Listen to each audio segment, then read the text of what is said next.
Bismillahirrahmanirrahim. Peygamberimiz sallallahu aleyhi ve sellem nagat ısrar etti o zamanın öylenecekler deyip. Ola etti, ya Resulullah men sana hıtmat ediyen neydi? Peygamberimiz ne dedi? Yine de izdivac et dedi. Yani bir adamın, ey cavanlar, bir adamın zinan oğlan uşağına hıtmat edecek, halal çörükten şulan karnını doyurayın, şulan iyi bisketini, ünü, eğilmasını temin edip gideyin neyse, şun soğabı Peygamberimizin öyünde hadım olmadan mı kem? Peygamberimizin hizmetkarı olmadan da bir zinan oğlan uşağı boyun alıp, şulan zindigisini temin edip, halal yollan çörük getirip durmaklığın bereketi soğabı ken, iki dünya saadetine yetiriyen zat. Şu sebeple Peygamberimiz zor aytti, bana hizmet edecek deyip durma, izdivac et dedi. Hatta İbn Mes'ud radıyallahu an şu ne diye bir kefinde, İbn Mes'ud bir alim adam, Kur'an'ı yetiyor adam, Peygamberimizin mübarek sözlerini yetiyor adam. Yani iki dünya saadet o gününmek nerede bağdığını bilen adam. Şu ne diye bir sözünde, لو لم يبق من عمري إلا 10 أيام لأحببت أن أتزوج لكي لا ألقى الله عزبا. Eğer hamala bir moğa menin de umrumdan bir sağlıklıca gün kalan olsa, mesela aysala 10 günden sonra sen dünyadan geçeyen deysele, şu moğada eğer öyleniksiz olsam hükmen öylenirdim deyiptir. Ne mi deyip? لكي لا ألقى الله عزبا, ta Huday Teala'ga mücerret sataşmarım yalliptir. Zinanısız olup Huday'a sataşmadan utanyan menniptir. Bizi 10 güncükte yaşayışımda umrumda vakit bolsa da zinanısız şomağa bolsam, öyleniksiz olsam öylenecek menniptir. Çünkü Huday Teala erkeği bir neyse zinanı olan şoğun üstüne kayyım edip yarattı. Şu vazifeni bitirmeyen yören insan olup sataşmayın ben Huday'a dedi. Hudayın söyleyen zadi, Peygamberin söyleyen zadi, onu terk ediyen olup Huday'a sataşmadan utanyan neydi? Eğer uzru bolman, delili bolman, öylenmesem ben Huday'a ne mi cevap vereyim neydi? Bismillah.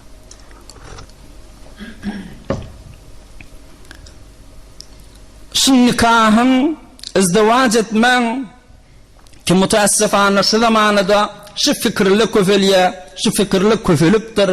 Hem kıyız oğlanlarda, hem oğlanlarda, hani izdivac etmeliler, dir izdivac etmeli.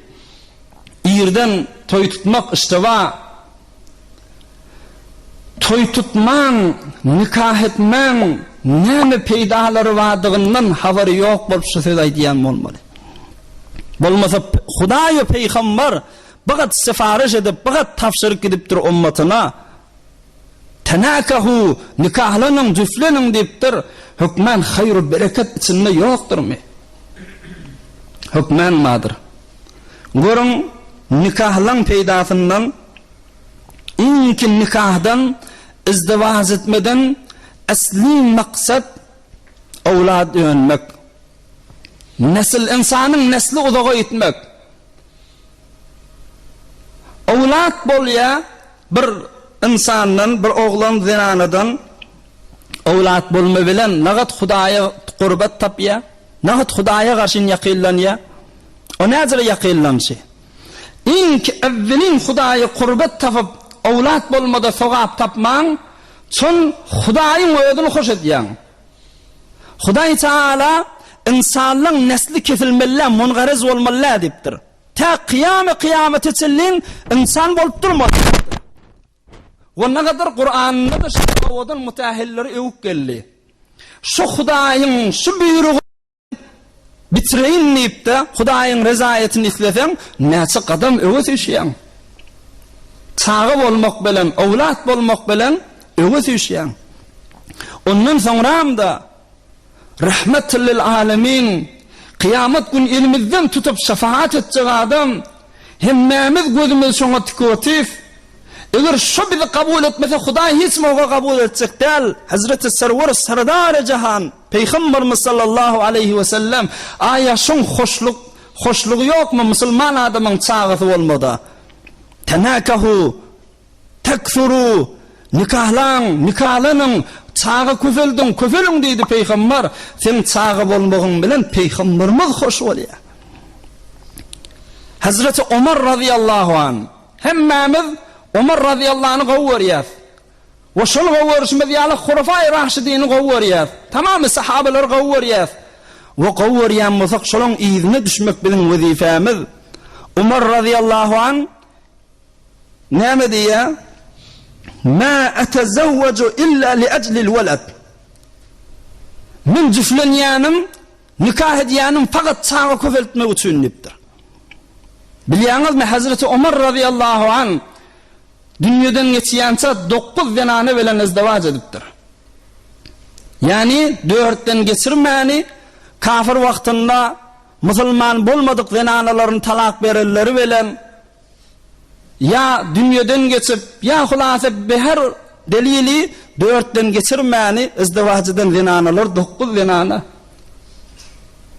Ömer radıyallahu anh näme diýänmişdik? Men zenana şyzyry izdewaj etmegim faqat oglanyň şok kövelçek bolýan dipdir. Allahny we peýgamber hoş etjek bolýan dipdir.